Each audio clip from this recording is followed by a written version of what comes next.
Anya ka 16 East constituency papila pumpoy biyang yang siya katong mga long-ganong yalam jukti.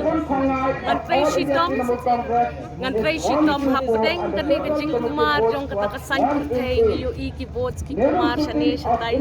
Kamlaylay nila job nila tam jan lay hajar tam. Tracy Bon 16 East nga balik kren siya yaki paiba jong nga namar kam patikle officially na mga lami kapon.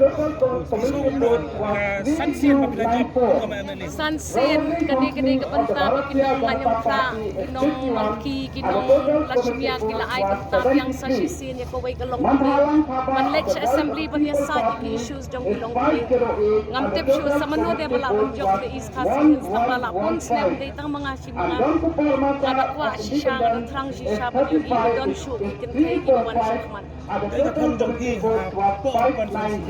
ngan pen kalam yang hi kum mga jutre si tong ngan pen kalangan man yalam ki change ki prepare Kelasan niya yang angkat niya hapdeng kasaw kasiyan siya jam mo nganing grant siya ikipagba la jong giba up Kung nga kan sikapin kung spokesperson yung PPI NDP ko kasi jantin health kakam hiat.